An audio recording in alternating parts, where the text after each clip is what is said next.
우리가 신앙생활 하면서 가장 쉽게 속아 넘어가는 대상이 무엇인지 혹시 생각해 보셨습니까?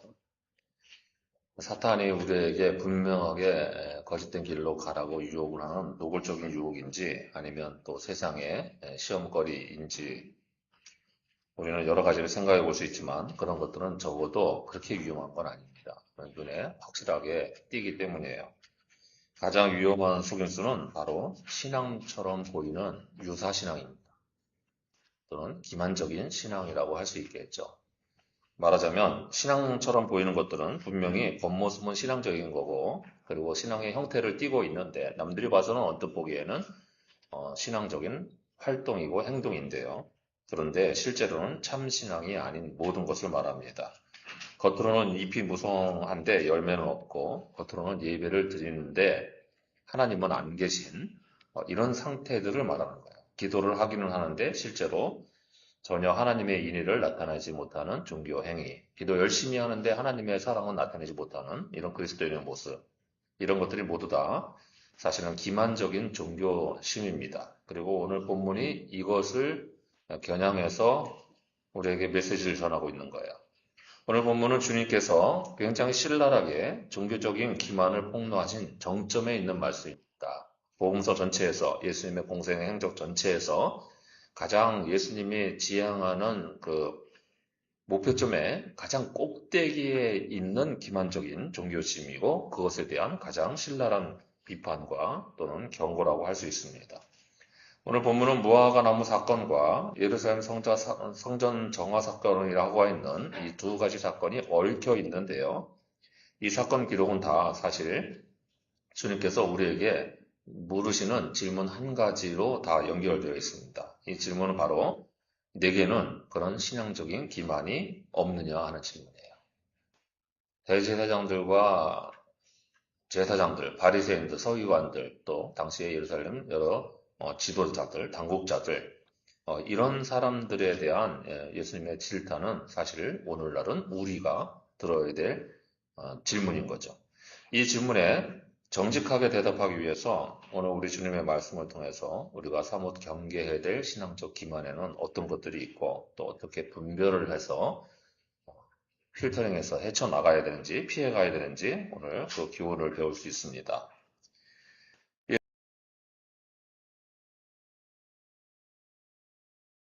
예수님께서 배가 고프셨고 어느 날 무화과 나무에 다가가셨습니다. 이게 혹시나 하고 예수님이 기대를 하신 거니까 나뭇잎이 무성한 무화과 나무를 보시고 그래도 무화과 나무가 열매가 있지 않을까 싶어서 다가가셨는데 잎사귀 외에는 아무것도 없었다는 거예요. 그게 11절 말씀입니다. 그래서 그 자리에서 그 무화과 나무를 저주를 하셨습니다.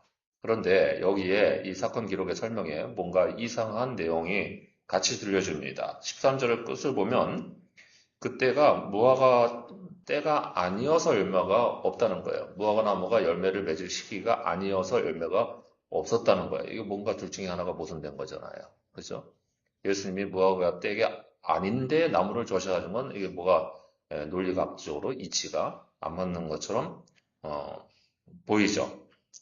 뭔가 사건 설명이라고 하기에는 굳이 그저 이상하게 덧붙여 놓은 내용인 거예요. 그러니까 이게 아이러니죠. 그런데 아이러니는 대개 사람들에게 관심을 주목시키려고 하는 장치잖아요. 독자들한테 이거 말씀을 읽는 우리들한테 의도적으로 좀 신경 써서 집중해서 생각 좀 해봐라 하는 거예요.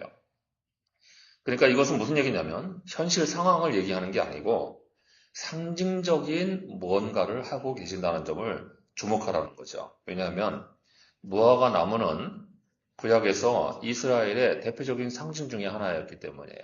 이스라엘을 무화과 나무에 비유하는 말씀이 구약에 많이 나옵니다. 예레미야나 호세아서에 이런 비유가 굉장히 많이 나와요.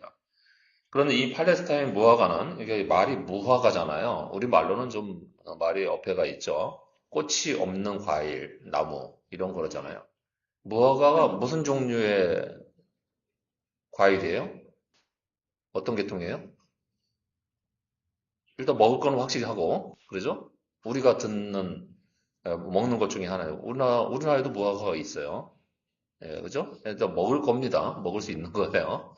예, 그렇게 뭐, 맛있지는 않은 것 같은데, 그래도 맛있어요? 우리나라 무화과가 맛있어요? 그래요? 저만 못 먹고 여러분은 다 드시. 어떻게 잘한 거예요, 이거? 저는 왜 무화과 나무는 맛이 없다고 생각했을까요?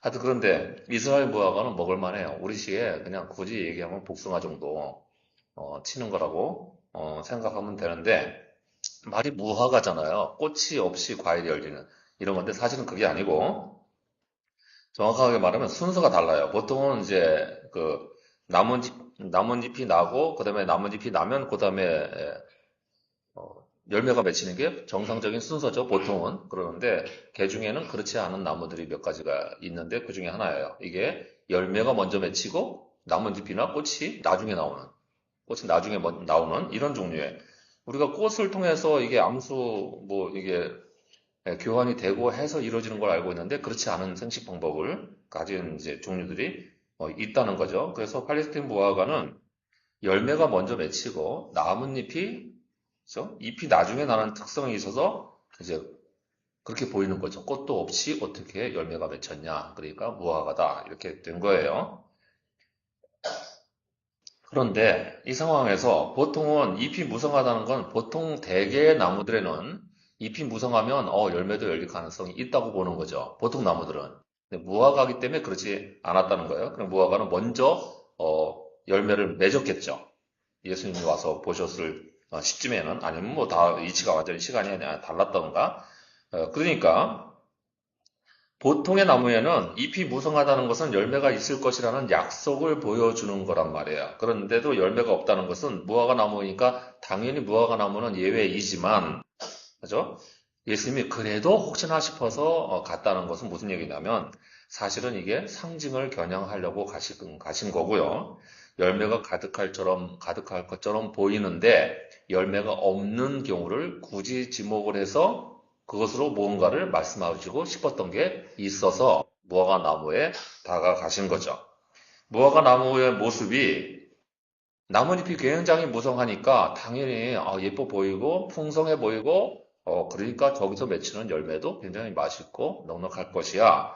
나는 이미지를 끼치는데 실제로 열매가 없는 이런 신앙을 질타하시려고 의도적으로 이 무화과 나무를 고르신 것이라는 것을 알 수 있습니다. 그러니까 이 무화과 나무 저주를 통해서 예수님이 우리에게 들려주는 메시지는 분명하죠. 겉으로 보이기에는 그럴듯하게 보이는데 나뭇잎 무성하게 보이는데 실제로는 열매가 없는 신앙은 저주받아 마땅하다 하는 점을 우리에게 들려주는 거예요. 우리가 여기서 들을 수 있는 교훈이 무엇입니까? 잎은 무성하지만 열매가 없는 신앙이 정말 우리가 최대로 경계해야 될 첫 번째 신앙이에요. 그렇죠? 그게 기만적 신앙이에요. 신앙적인 기만, 속임수라는 거죠. 그렇죠? 이 무화과 나무는 신앙이 아예 없다는 것을 지금 겨냥하는 말씀이 아닙니다. 그렇죠? 이게 무슨 얘기냐면 예수님은 지금 교회 밖에서 신앙을 모르는 사람들이 엉망진창으로 살아가는 것을 비난하시는 게 아닌 거예요. 예수님은 지금 교회 안에 들어와서 신앙생활 잘 한다고 하는 사람들의 기만적인 행태를 지금 겨냥하시고 그것을 경계하시는 말씀을 하시는 거죠. 오늘날 이게 우리를 향한 경고라는 말씀이에요. 세상에 있는 이들을 향한 경고가 아니라 오늘날 신앙생활을 잘하고 있다고 생각하고 믿고 그렇게 스스로 섰고 있는 사람들을 향한 경고라는 게 정말 치명적입니다. 따라서 교회 안에 우리의 모습 가운데서 그냥 단순히 여러 신앙의 행위들 중에 그냥 간단하게 쉽게 피부에 와닿는 사례를 한 가지 들어볼 수 있다면 그게 여러분 바로 예배의 경우예요. 이 예배의 경우를 적용해 볼 수 있는 패러다임이 우리 모든 신앙의 패러다임에 동일하게 적용되기 때문입니다. 예를 들어서 교회에 와서 예배는 잘 드리는 것처럼 보일 수 있습니다. 그런데 뭐 사실상은 그 예배도 자기 편의대로 드렸다 말았다 빼먹었다 드렸다 하는 사람들도 있잖아요. 근데 이런 이들은 아예 제쳐놓고 말씀하시는 거예요. 이런 이들은 아직 예수님이 지금 경계 대상에 넣지도 않아요. 수준이 거기까지도 안 갔다는 거죠. 지금 예배를 안 빼먹고 잘 드리는 사람들한테 하시는 말씀인 거예요. 예배를 빼먹지도 않고 예배를 잘 드리는 이들조차도 주님이 참으로 원하시는 열매 없는 이들이 적지 않을 수 있다는 것입니다. 이게 좀 적나라하고 죄송하지만은 여기 계신 여러분 모두에게도 동일한 피할 수 없는 질문이신 거예요. 여러분이 이렇게 예배를 잘 드시는 것 같고 그런데 실제로 중심이 없는 예배일 수도 있고 예배에 참여하지 않는 예배자도 있을 수 있고 그 정도이면 여러분 말할 것도 없이 그저 그리스도께서 원하시는 신앙적 열매가 없는 예배자들이 숱하게 많을 수 있다는 점을 지금 우리가 직시를 해야 되는 것입니다. 예배가 여러분 무엇입니까? 우리를 지으신 창조주 하나님 그리고 우리를 구원하신 구세주 앞에서 우리 자신의 죄를 자각을 하고 겸비하게 자신을 낮추어서 무릎을 꿇고 하나님을 찬양하면서 그분에게 용서를 우리가 사죄에 참여를 시간을 왜 두어요? 우리가 아무리 노력을 해도 애쓰고 잘 살펴도 여전히 우리 안에 있는 내면에 추악한 죄가 남아있는데 그거 가진 채로 예배 드릴 수가 없단 말이에요. 그래서 그거를 정리하고 씻고 주님께 나아가자는 거 아니에요. 근데 그 시간에 우리가 참회를 제대로 하지 못한다. 그러면 하나님을 만나는 것도 아니고 예배 드리는 것도 아니고 신앙이 있는 것도 아닌 거잖아요. 그러죠? 예. 그러면 신앙의 열매는 당연히 없을 거예요. 예배를 드려도 변화되는 게 안 나와요. 예배는 한두 번 드리는 것도 아니고, 여러분, 뭐, 몇십 년 드리신 분도 계실 거고, 그죠? 최소 뭐 몇 년 이상 예배를 드리고 계실 거인데, 그런데도 불구하고, 그 예배가 자기를 변화시키는 열매가 안 생기는 거죠. 왜 그럴까요? 참되게 예배를 드리는 신앙의 열매가 없기 때문에, 예배 신앙의 열매가 없는 거예요. 그렇죠? 여전히 세상의 가치관이나 세태의 흐름을 따르고 자기의 부패한 내면을 고치지 아니하면서 예배를 드린다고 멀쩡하게 예배 시간에 발걸음할 수도 있다라는 것입니다. 그러면 여러분, 예배는 있으나 예배의 열매는 없는 거죠. 바로 이런 식의 신앙이 우리가 경계해야 될 기만적 신앙이고 그게 예수님이 질타하시는 신앙인 거예요. 예배가 참되게 드려진다면 당연히 예배가 열립니다. 여러분 정말 이런 생각 안 해보세요? 우리가 뭐 교회에서 여러 가지 프로그램 안 해도, 여러 가지 성경 공부 안 해도, 기도회 안 해도, 여러분 이 아침에 드리는 예배 1시간만도 정직하고 바르게 최선을 다해서 하나님을 만나기만 했다면 왜 영적인 감화가 없을까요? 왜 내 삶이 변화되지 않을까요? 왜 내 삶이 회개하지 않을까요? 내가 왜 하나님 앞에 더 가까워지지 않을까요? 그게 예배 인도자들이나 뭐 예배 교회에서 제공하는 예배 서비스가 잘못돼서만일까요? 예배 참여자들이 하나님을 개인적으로 만나는 경험들이 없기 때문일 거죠. 그렇죠? 그것조차도 교회가 해줘야 되는 건 맞다고 생각할 수 있지만 여러분 실제로 그거는 자기의 문제입니다. 자신이 하나님을 만나는 문제인 거잖아요. 예배를 그렇게 수없이 많이 드리는데도 자기에게 변화의 열매도 없고 진전도 없습니다. 우리가 시간이 지나면 이런 평가가 내려져야 되잖아요. 연말마다 한 번씩 그게 돌아보는 일 중에 하나인데 이런 평가가 내려져요. 자, 예배를 지금 몇 년째 드리고 있어요. 몇십 년째 드리고 있어요. 그러면 저 사람이 누군가 나를 볼 때, 또 누군가 저 사람을 볼 때, 그럴 때 저 사람이 변화되고 있어. 그전에 비하면 많이 달라지셨어. 이게 나와야 정상이잖아요. 그래서 이게 생겨야 정상이고 이 열매가 있어야 정상이잖아요. 예나 지금이나 그저 한결같이 똑같아. 예, 이게 좋은 평가는 아니지 않습니까? 나는 열심히 예배를 잘 드린다고 생각할 수 있지만 중심을 보시는 하나님 앞에서 그저 열매 없는 무화과 나무에 불과할 수 있다는 것을 우리가 깊이 깨달아야 됩니다. 아무리 예배를 많이 드린다 해도 열매 없는 예배는 하나님이 받지도 않으실 뿐더러 그 자체로 심판의 대상이라는 점을 깨닫고 종교 행위는 많으나 열매 없는 믿음에 빠져서 경계에 실패하는 일을 결코 겪지 않아야만 할 겁니다. 그러니 금년 한 해 여러분 예배뿐만 아니라 모든 종류에서 이런 패러다임을 통해서 열매 없는 신앙 행위를 고쳐갈 수 있는 우리 모두가 될 수 있기를 바랍니다. 이제 열매 없는 무화과 나무를 저주하신 후에 예수님은 성전에 들어가셨는데 거기서 또 어떤 신앙적 기만이 생겼고 그것을 어떻게 질타하시는지도 들어보시죠.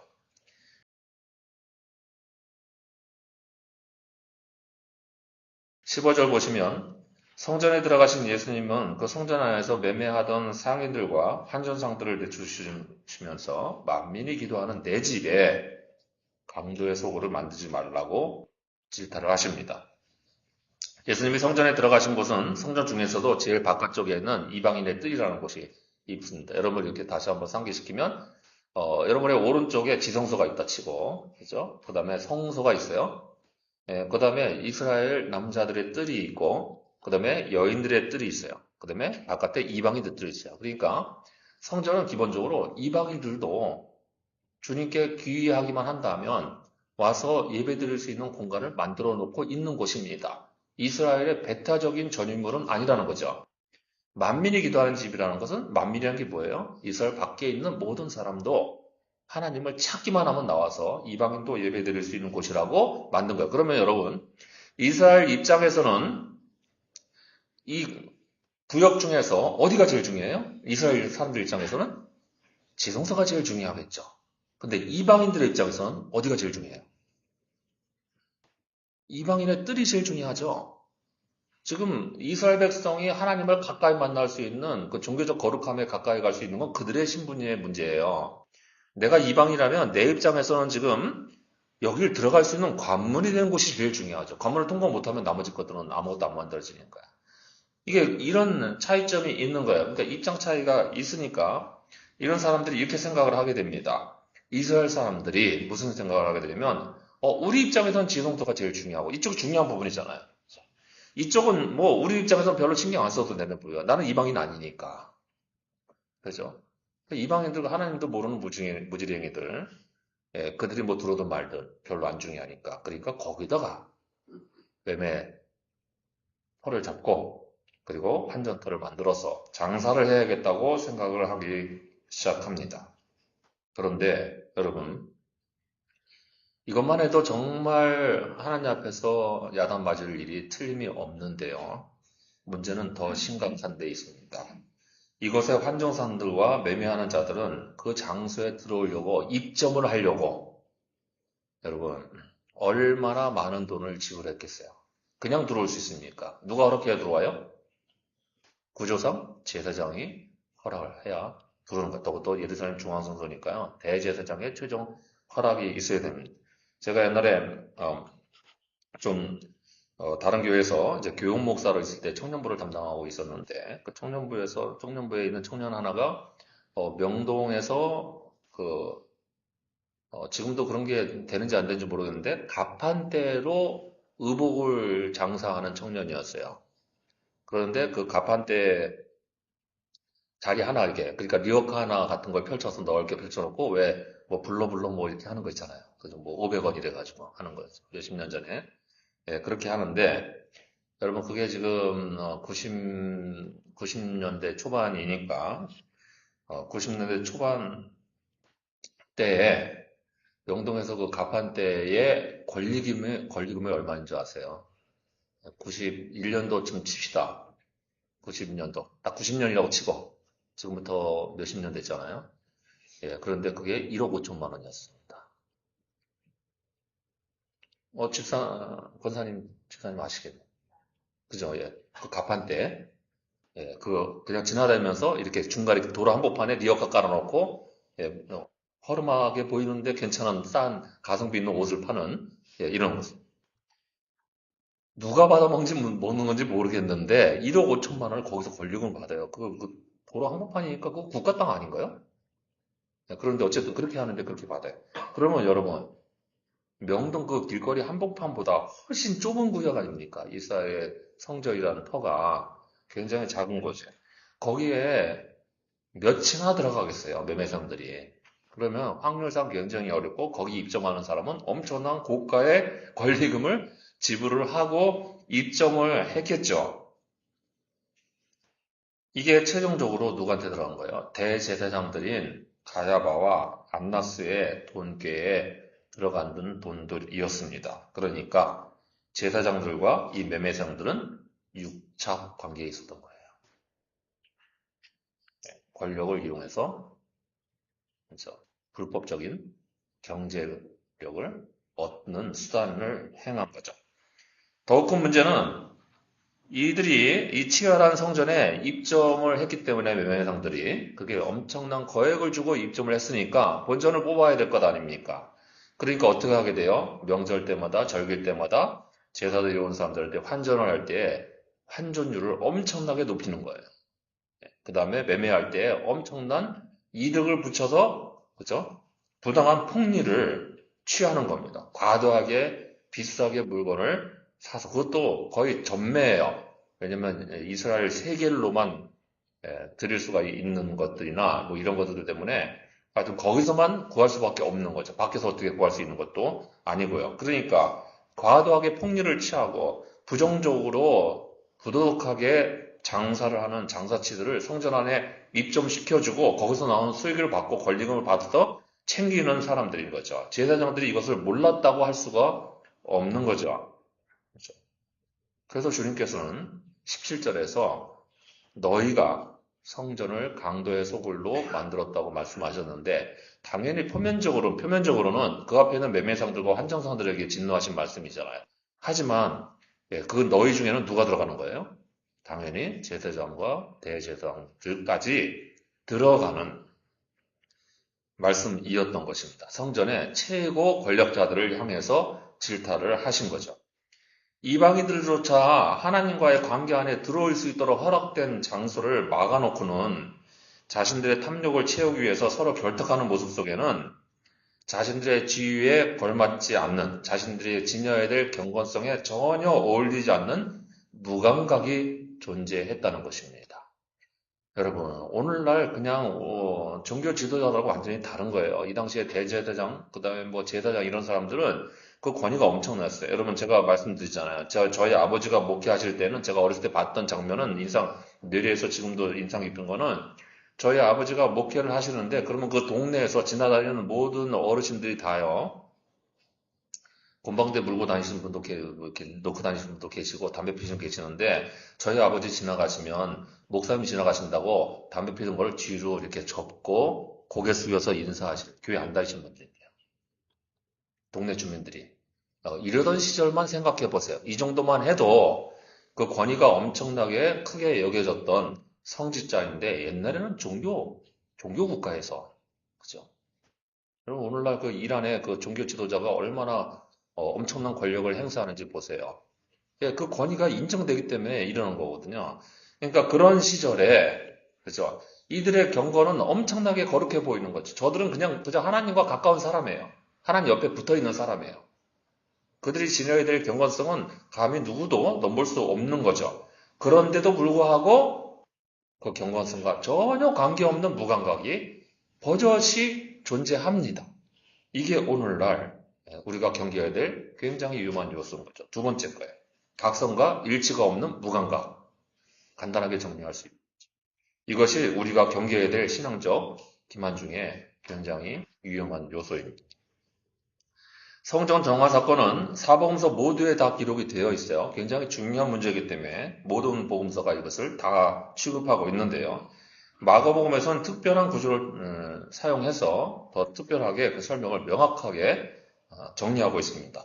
그 마가복음은 이런 교차 대꾸법을 지녀서 기록을 하고 있는 거예요. 이 의도적으로. 이 간단한 거니까 한번 보시면 금방 이해가 됩니다. 구조가 이렇게 되어 있어요.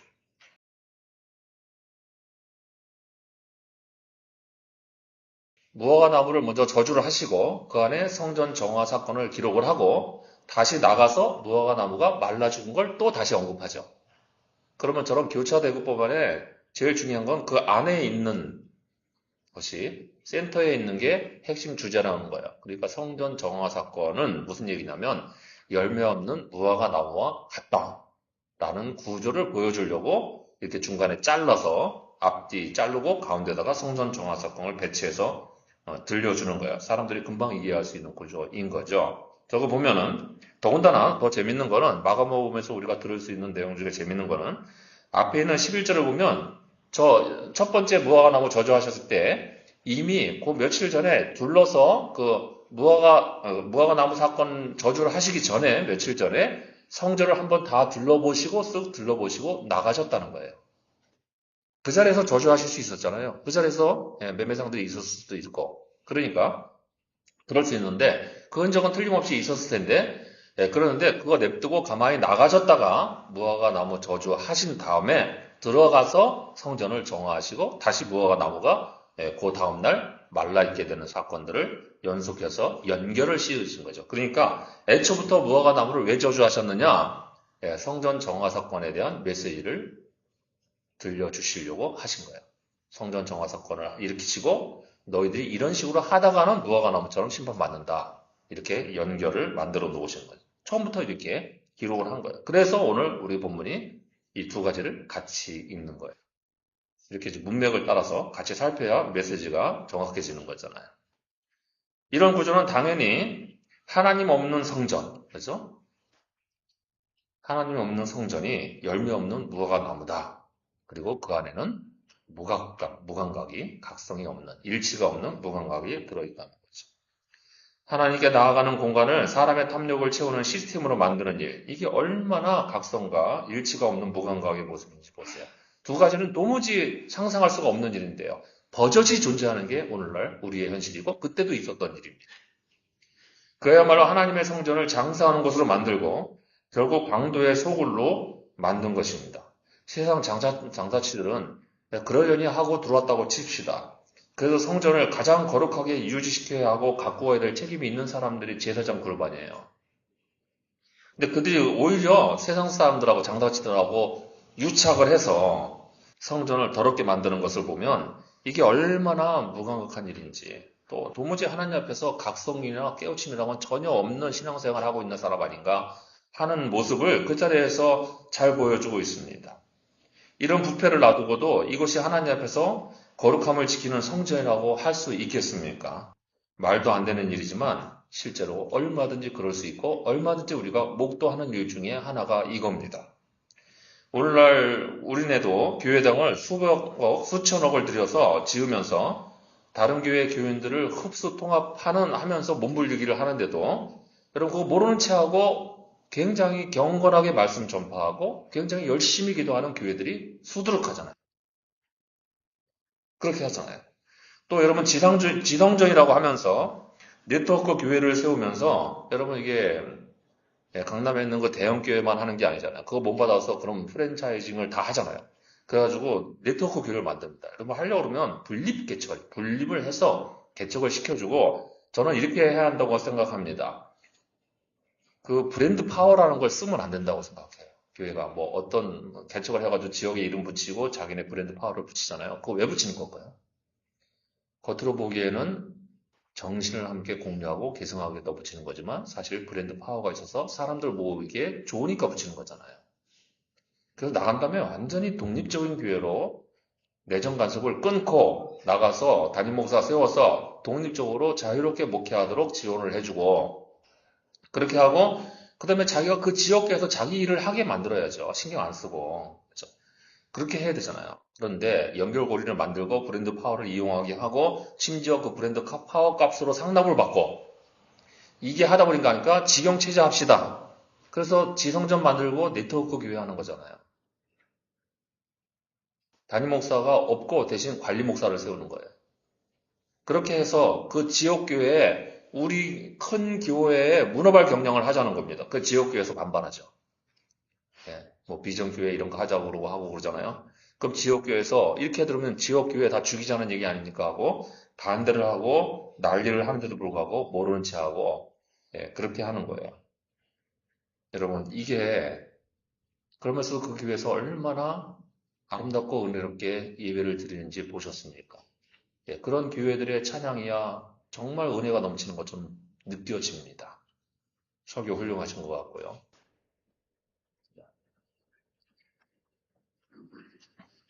교회가 수백억의 비자금을 만들고 자기 마음대로 정치적으로 쓰면서도 그것도 다른 교회들 자기 반대하는 사람들을 죽여가는 데 쓰면서도 그 비자금을 다른 사람에게 넘겨줄 수가 없어서 교회를 사유화하고 세습을 하면서 초헌법적으로 군림하는 이런 모습을 하면서도 새벽기도 엄청나게 은혜롭게 열심히 몇 시간씩 할 수 있다는 거예요. 그곳에 속해 있는 교회들은 다 그 안에서 아무도 안 나옵니다. 나온 사람이 많이 있지만 안 나오는 사람은 하나도 안 나오는 거죠. 왜 안 나와요? 무감각하니까요. 이게 뭔가 잘못됐어. 우리의 기도와 우리가 하는 일이 뭔가 안 맞아. 깨우침이 없는 거죠. 자신의 기도는 멀쩡한 것처럼 생각을 하게 됩니다. 그리고 자신의 신앙에는 아무런 문제가 없는 것처럼 얼마든지 할 수가 있습니다. 그런 상태에서도 예배 잘 드리고요. 기도 열심히 하는 것이 얼마든지 가능할 수 있다고 하는 거예요. 교회가 그런다면 그 안에 있는 교인들은 어떻겠습니까? 역시 그런 교회의 모습에 대해서 아무런 각성도 없이 크고 좋은 교회라고 생각하면서 신앙생활하는 모습이 주님의 정화 대상이 아니면 여러분 무엇이겠어요? 거기에 협력하는 자들이나 유착하는 자들이나 다 똑같은 거 아니에요. 그렇죠? 그래서 우리가 늘 우리 자신의 내면의 부패를 겨냥하고 거기서 우리의 삶이 우리의 신앙과 정직하게 일치하기 위해서 정말 애를 쓰는 게 중요한 일인 겁니다. 항상 우리가 신앙적인 에너지를 투입해야 할 것은 우리의 내면 쪽이에요. 우리의 외형이나 숫자, 그 다음에 크기와 규모들이 아닌 거예요. 거기 신경 쓰는 사람 치고 안쪽이 튼튼한 사람은 본 적이 없어요. 그죠? 우리는 둘 중에 하나만 할 수 있다니까요. 두 가지를 겸장하는 일이 얼마나 어려운 줄 알아요? 두 가지 겸장하려면 IQ가 160은 넘어야 됩니다. 우리 중에 IQ 160 표면 지수로 몇 명 나올 것 같아요. 그렇죠? IQ 160이 얼마나 높은 지수인지는 아셔요? 피부로? 평균적으로 IQ는 100이 표준이라고 해요. 우리나라 사람들은 조금 머리가 좋아서 110을 기준으로 해야 하는 게 맞답니다. 우리나라 사람들이 머리가 좋긴 해요. 예, 그러긴 해요. 보통 공부 잘하는 사람들이 열심히 잘해도 130 정도 조금 넘어갑니다. 제가 말하는 그 IQ 측정 지수는 두 종류가, 큰 영역으로 두 종류가 있는데, 보편적으로 여러분이 알고 있는 쪽의 지수를 얘기하는 거예요. 정밀 지수, 뭐, 고등학교 때 했던 거, 이런 거는 아닌 거고요. 근데 그렇게 해야 돼요. 그게 넘어가요. 140 정도 이상, 140 얼마를 넘어가야 뭐 특별한 그룹에 속하게 되고, 거기서 테스트해가지고 정밀검사에서 나오면 이제 인류의 몇 프로가 그렇게 되는 거예요. 안 돼요. 둘 중에 하나만 할 수밖에 없는 보통 사람들이 하나님이 그렇게 만드신 거예요. 그렇다고 한다면 우리는 둘 중 하나로 할 수 있는데 최대의 역량을 집중해야 되는 게 맞죠. 그렇죠? 신앙생활 하실 때 껍데기에 신경 쓰는 게 아니고요. 눈에 보이는 게 신경 쓰는 게 아니고 항상 우리 내면에 부패에 신경을 쓸 줄 아는 게 여러분 성숙하고 건강한 그리스도인 되는 거예요. 주님께 질대 안 받는 거예요. 그죠? 그러니 우리의 신앙과 정직하게 일치하기 위해서 정말 애를 쓰는 이 애씀은 잠깐이라도 한시라도 놓치면 바로 무감각으로 가는 것이기 때문에 한순간이라도 방심 없어서 계속 신경 쓰고 계속 깨우치고 계속 들어야 되는 말씀인 거예요. 각성과 일치가 없는 무감각에 빠지지 않도록 우리의 믿음을 정직하게 돌아보는 일에 실패하지 않는 모두가 또 되시기를 바랍니다. 이제 이 무화과나무 저조 사건과 성전 정화 사건이 어떤 결론을 남기는지도 배워보시죠.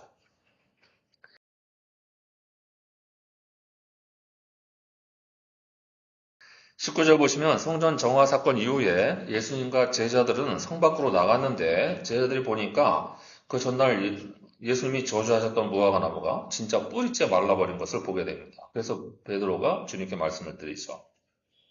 진짜로 말랐습니다.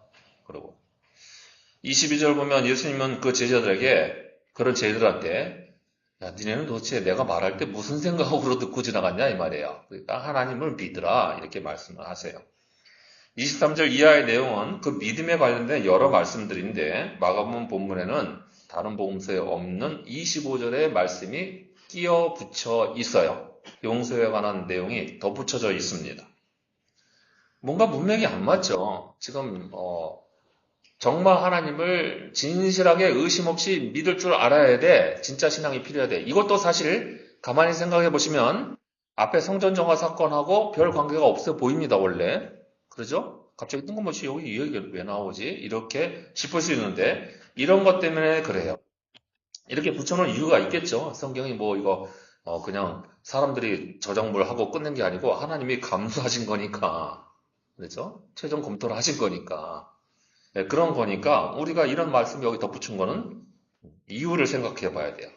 자, 일단 믿음이나 기도는 의심이 없이 하나님을 신뢰해야 성립되는 일이죠. 그래서 기도할 때 의심하지 말아야 응답을 받는다는 거예요. 그런데 용서하지 않는다면 하나님의 용서도 받지 못한다는 말씀이 함께 연결되어 버렸습니다. 그러면 하나님의 용서를 받지 못한 사람의 기도가 응답이 될까요? 안 되는 거죠. 논리적으로 안 맞죠. 전제가 성립 안 돼요. 자, 기도는 믿음이 있어야 돼요. 의심 없이 하나님께 응답을 받아야 되는 기도를 드려야 하니까. 그런데 하나님의 용서를 받지 못한 사람의 기도가 응답이 될 리는 없잖아요. 당연히 이 사람이 응답을 거절하는 사람의 믿음이라는 것이 성립이 안 되죠. 그러니까 그 사람은 믿음 없는 사람이에요. 그렇죠? 하나님의 용서를 받지 못하는 사람은 응답을 못 받는 사람이고 기도 응답을 못 받는 사람이라서 믿음 없는 사람이에요. 그 믿음 없는 사람은 왜 믿음 없는 사람이라고 판정을 받았을까요? 용서를 안 해서. 사람을 용서하지 않아서. 그렇게 된 거죠. 그러니 우리 주님의 교훈을 전하는 마가복음 기자는 바로 이 점을 강조해서 들려주고 싶었던 것입니다. 참 믿음은 절대적으로 믿음의 대상과 온전한 관계 안에 있어야 되겠죠. 하나님과 온전한 관계 안에 있어야 돼요. 하나님이 싫어하는 거 하고는 응답 못 받는 거죠. 너 사람을 용서하지 못하면 너도 용서 못 한다니까. 용서 안 해줬는데 무슨 응답을 하시겠어요. 그렇죠. 이거 똑같죠. 자녀가 부모님한테 잘못을 행했어요. 그래서 부모님이 너 이거 잘못했어 하고 야단치는 중이야. 근데 회개도 안 해. 그리고 고집부려요. 그냥 자기 고집대로 하겠다고 맘대로 해버려요. 그리고 나가서 엄마 아빠 저 필요한데 용돈 좀 주세요. 그러면 이게 줘야 됩니까? 그래도 주시는 부모 계시죠? 제가 보니까 그런 것 같아요. 우리 교회들. 그렇죠? 안 줘야 되는 게 맞죠. 잘못했다고 용서를 구하기 전까지는 안 주는 게 맞죠. 깨우침이 있을 때까지는 안 줘야 되는 거죠. 그런데 여러분 줍니다 보니까. 주니까 자녀들이 교회 안 나오고. 그렇게 했기 때문에. 이거는 용돈의 문제가 아닌 거죠. 지금 제가 겨냥하는 내용이 뭔지를, 가정의 신앙교육 패러다임을 돌아봐야 될 문제잖아요. 어쨌든 간에. 여러분, 이런 거예요. 그래서 안 된다고 하시는 거예요. 그러니까 그 사람은 믿음 없는 사람이에요. 무슨 얘기냐면, 그냥 쉽게 얘기하면 이런 도식이 가능하다고 주님이 우리에게 말씀하시는 거예요. 옆에 있는 형제 자매를 용서하지 못하는 자는 믿음 없는 사람이야. 참 믿음 없어.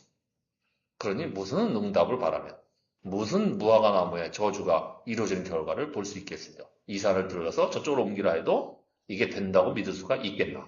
안 된다는 거. 우리의 개념과 다른 거죠. 우리의 개념은 열심히 기도하고 엎드려서 매달리면 된다 해요. 그거밖에 없어요. 그런데 예수님이 뭘 덧붙이는 거예요? 형제와의 관계에서 평화를 이루지 못하면 그 믿음도 안 이루어진다는 거예요. 그래서 그 믿음 없는 사람 되는 거죠. 단단한 교훈이 들려집니다. 관계에 평화가 없는 것은 참 신앙이 아니고 그게 신앙적 기만이에요. 간단하게 얘기해요. 그런데 이 두 가지가 언제든 존재할 수 있다가 문제예요. 형제를 용서하지 않고 하나님 앞에 기도 응답하면서 응답받으려고 착각하는 사람들이 있을 수 있다는 거죠. 우리는 또 회개하고 끔찍한 교회 분열 소식을 듣게도 됩니다. 교회가 분열이 돼서 양쪽으로 파가 나뉘어서 싸운 일을 하면서요. 같은 예배에서 같이 예배드리겠다고 그래요. 같은 곳 나눠서 예배드리면서. 이런 거 가끔 뉴스에 나오잖아요. 심지어 강목 들고 자기 자리 안 뺏기려고 투쟁을 하면서 예배를 드리면서 우리가 이 예배 자리의 주인이다라고 주장하는 사람들이 있다는 뉴스를 눈 따갑게 듣게 됩니다. 이게 기괴하지 않습니까? 이 모습을 보면 참 어이가 없고 실소가 나오잖아요. 기괴하잖아요. 그런데 여러분, 그 사람들은 우리와 달라서 악마들이 잔뜩 끼어서 그러는 게 아니고요. 우리도 똑같이 그러고 있는 걸 우리가 몰라서 이해가 안 되는 거예요. 그런 거죠.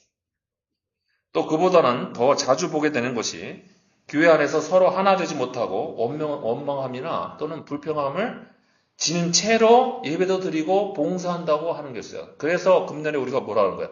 교회 일하다가 불편해지면 그거 치우고 그거부터 해결을 하고 봉사를 하든지 교회 일을 하든지 해야 되는 게 맞다는 거죠. 우리 주님이 늘 말씀하시는 건 한결같이 똑같습니다. 그저 반복해서 들려주는 거죠. 기도하는 믿음과 용서는 분리가 안 된다는 거예요. 주기도문 자체에서도 우리가 우리에게 죄 지은 자를 사하여 준 것 같이 우리의 죄를 사하여 주옵시고예요. 그렇죠? 우리가 죄 지은 자를 사하여 준 것처럼 조건이란 말이죠. 그 주기도문의 내용이 끝나자마자 바로 이어서 그 뒤에 주기도문 뒤에 이것을 바꿔서 이렇게 말씀하시죠. 너희가 사람의 잘못을 용서하지 아니하면 너희 아버지께서도 너희의 잘못을 용서하지 아니하시리라. 아예 못을 박으시는 말씀도 뒤에 첨부해 놓으셨더랬어요. 우리 주님은 분명히 다른 사람에게 혐의가 있다면 용서를 해야만 하나님과의 관계가 바로 세워진다는 점을 가르쳐 주십니다. 여기 아무에게나 혐의가 있거든이라는 말은 문자 그대로는 아무에게나 맞서는 일이 있다면 이런 뜻이에요. 그래서 다른 번역들은 이렇게 번역을 해놨어요. 서로 등진 일이 있으면. 그런데 이거보다 조금 더 원초적으로 우리가 이해를 해야 돼요. 뭐라고 하냐면 뭔가 걸리는 마음이 있다면 이렇게 이해하면 제일 쉽습니다. 뭔가 걸리적거리는 마음이 생긴다면 일하다가 상대하고 사이에 약간 꺼리낀 듯한 뭔가 불편함이 느껴질 수 있잖아요. 그럼 벌써 문제가 된 거예요. 그거 치우고 정리하고 봉사하지 않으면 그 봉사는 기만이에요. 예배 기만이에요. 기도 기만이에요. 헌금도 기만이에요. 견딜 수가 없는 거죠. 다른 지체들과 마음속에서 평화로 하나 되지 못한 상태에서 하나님을 믿는다는 것은 진실한 신앙이 아니라 신앙적인 기만입니다. 기도하면서 용서하지 않는다는 것은 하나님을 신뢰하지 않겠다고 말하는 거하고 똑같은 얘기인가라는 거예요. 그러니 우리의 믿음에 기만이 생기지 않도록 다른 지체들과 평화를 이루어야만 하는 것입니다. 여러분, 이치가 이렇잖아요. 주님 말씀은 원수라도 용서하라는 거예요. 그런데 하물며 교회 안에서 주님의 한 형제, 자매된 지체들과 그 마음속에서라도 등을 지고 있다면 그 기도가 응답받는 믿음의 기도가 안 된다는 것은 뻔한 거잖아요. 그러니 우리가 분명하게 정리해야 되죠. 그런데 이 뻔한 거를 우리가 모르는 채 하고 넘어갈 수 있다는 게 문제인 거죠. 앞서 18절을 보면 대제사장과 서기관들은 성전을 깨끗하고 거룩하게 만드시려고 부패한 상인들을 몰아내면서 성전에 참된 정화를 일구고 계신 예수님을 옆에서 보면서 말한 게 딱 마음속에 걸려들었잖아요. 너희가 강도의 소욕을 만들었다 그러니까 그 너희가 누구를 말하는지 딱 느꼈어요. 그러니까 어떻게 해요? 저 예수를 어떻게 죽일까? 그 생각을 하기 시작했다 그래요. 이런 사람들이 참된 예배를 드릴 수 있을까요? 참된 예배는 집중할 수 있을까요? 제사장들인데. 그러면 그들이 응답받는 믿음의 기도는 드릴 수 있을까요? 그만큼 믿음은 하나님과의 관계가 중요한 만큼이나 다른 사람들과의 관계도 중요한 것이라는 점을 잊으면 그게 바로 신앙적인 기만이 되는 것입니다. 금년에 우리가 평화의 도구가 되겠다는 고백을 지향하며 나가려는 이유도 여러분 이것인 거죠. 그래서 제가 신년주일에 브리핑하면서 그랬잖아요. 이 평화의 도구는 매우 높은 수준의 경건 덕목이라고요. 이게 왜냐하면 전인적이고 전관계적인 덕목이라서 그래요. 그냥 기도합시다. 그러면 그거는 간단하게 트라이 할 수 있어요. 평화의 도구가 되자는 거는 다 살펴서 꼭대기에서 헤아려야 돼요. 전반을 헤아려야 되는 문제, 전 영역에 미치는 거죠. 그래서 믿음의 관계적 평안을 이루지 못하는 것이라면 신앙적 기만에 빠져들이는 것은 그런 사실을 잊지 말고 금년 한 해를 거룩한 믿음과 삶으로 이어갈 수 있기를 바랍니다. 헤롯 성전은 주전 19년에 공사를 시작해서 주 64년에 완공이 됐어요. 여러분 엄청난 시간을 들여서 공사를 한 거죠. 뭐 그렇게 큰 규모도 아닌데 어쨌든 시장을 하고 돈도 모자라고 이래서 여러 가지 시간이 오래 걸렸습니다. 그러니까 굉장한 시간이 걸렸죠. 그렇게 완공 후 성전이 완전히 완공이 된 다음에 만 6년이 지난 주 70년에 로마의 티투스 장군에 의해서 완전히 파괴되고 말았습니다. 6년은 세상의 시간이라고 그랬잖아요. 그렇죠? 인간의 시간이에요. 성전이 완공되고 나서 6년 만에 파괴됩니다. 세상의 시간이 다 끝난다면, 그러니까 인간의 시간이 다 끝난 다음에 심판의 시간이 왔다는 걸 하나님이 역사적으로 조정하신 거죠. 예루살렘 성전이 정치적으로 세워지고 그것에서 하나님의 뜻을 완전히 저버린 예루살렘 당국자들, 곧 제사장이나 대제사장들, 사두개인들, 바리새인들까지 종교 지도자들이 세상적으로 부패해서 완전히 인간적인 곳으로 변화되고 말자 그 인간의 시간이 끝나는 지점에 하나님의 심판이 임한 것을 우리는 알 수 있습니다. 열매 없는 신앙, 또 각성과 일치가 없는 무감각, 관계에 평화가 없는 신앙은 다 거짓되고 기만적인 술수에 불과하다는 것을 분명하게 깨우치시고 이 심판은 이만큼 엄중하다 하는 것도 함께 기억하시면서 금년 한 해 우리의 신앙을 정직하고 올곧고 바르게 바꿔갈 수 있는 우리 교회, 우리 모두가 되시기를 바랍니다. 기도하겠습니다.